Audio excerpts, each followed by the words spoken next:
خواجہ قطب الدین بختیار کاکی سب کہہ دو رحمت اللہ علیہ، بڑا ولی ہے، بڑا ولی ہے۔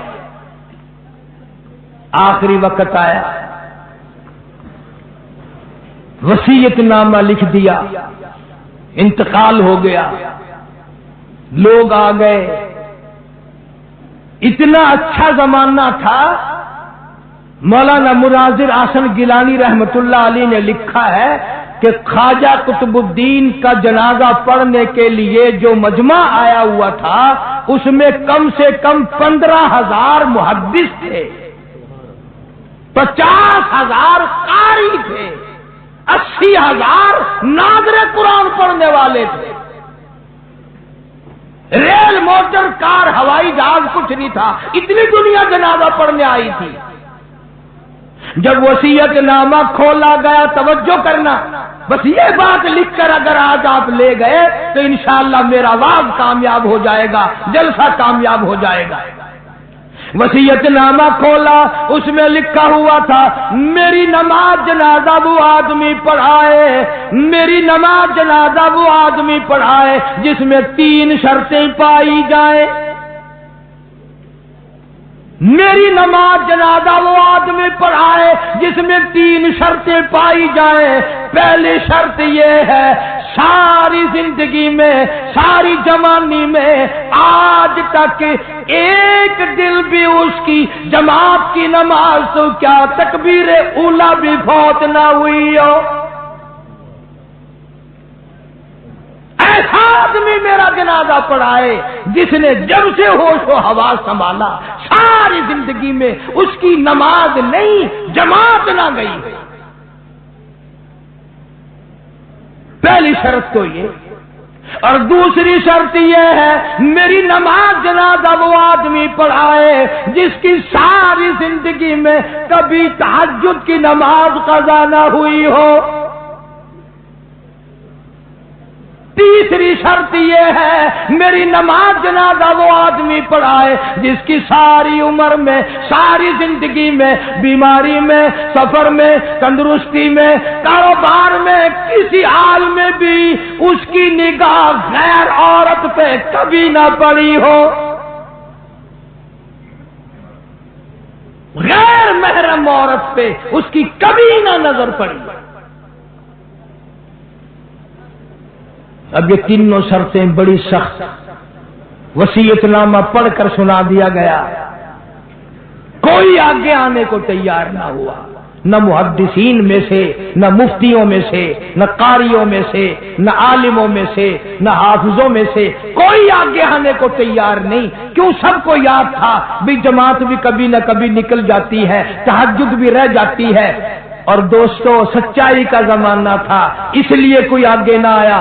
اگر آج کوئی یہ وصیت نامہ لکھ کر رکھے گا انشاءاللہ بغیر جنازے کے تشریف لے جانا پڑے گا۔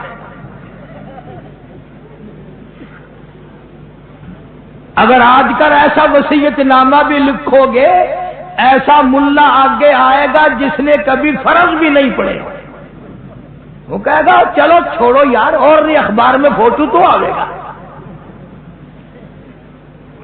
تینوں شرطیں بڑی سخت، خواجہ قطب الدین بختیار کاکی رحمت اللہ علیہ کی لکھی ہوئی شرطیں۔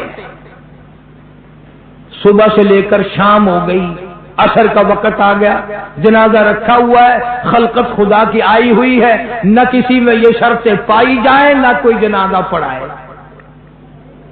عصر کی نماز کا وقت جب قریب آیا، ایک آدمی صف میں سے نکل کر آگے آیا، جنازے کے قریب آیا اور منہ سے کپڑا اٹھا کے کہنے لگا او خواجہ تجھے کیا ملا، تجھے کیا فائدہ پہنچا، تجھے کیا چیز حاصل ہوئی، جاتے جاتے میرا پردہ کیوں کھول گیا۔ آج تک میرے رب کے سوا تیرے سوا کوئی نہیں جانتا میں کیسا ہوں. آج تو نے میرا راز کھول دیا. میں سمجھتا ہوں کس کو لکھ کے گئے ہو, کس سے جنازہ پڑھوانا چاہتے ہو. مجھے پتا چل گیا تھا پر میں اپنے آپ کو چھپانا چاہتا تھا. او خواجہ مجھے دنیا میں کیوں ذلیل کر دیا. اب دو باتیں ہیں, اگر میں اپنا راز بچاؤں تیرا جنازہ پڑھانے والا کوئی نہیں, اور اگر تیرا جنازہ پڑھاؤں میرا راز نہیں بچتا. کون ہے آج میرا پردہ بچائے؟ تو نے تو اپنا فائدہ کر لیا, میرا نام لکھ کر چلا گیا, شرطیں میرے بارے میں لکھی ہے. آج کے بعد دنیا مجھے کیا کہے گی؟ ابھی موت نہ جانے کتنا دور ہے. اگر اس کے خلاف ہو گیا میں کالی کملی والے کو کیا منہ دکھاؤں گا؟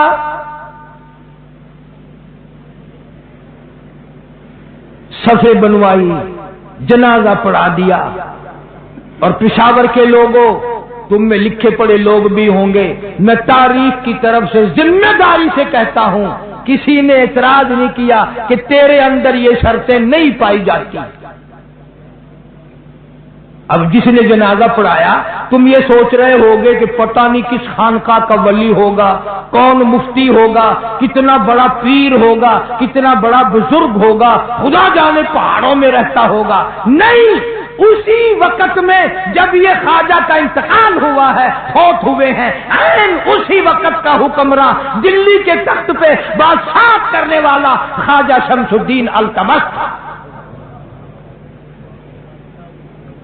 کبھی بادشاہ ایسے ہوا کرتے تھے کہ ان کی جماعت کی نماز نہ جاتی تھی, کبھی تہجد قضا نہیں ہوتی تھی, کبھی غیر عورت پہ اس کی نگاہ نہیں پڑتی تھی. آج غریبوں, مزدوروں اور ملازموں تم سارا دن بدنیتی سے 100 عورتوں کو تاڑتے ہو, اور مرتے وقت تمہیں کیا ملے گا؟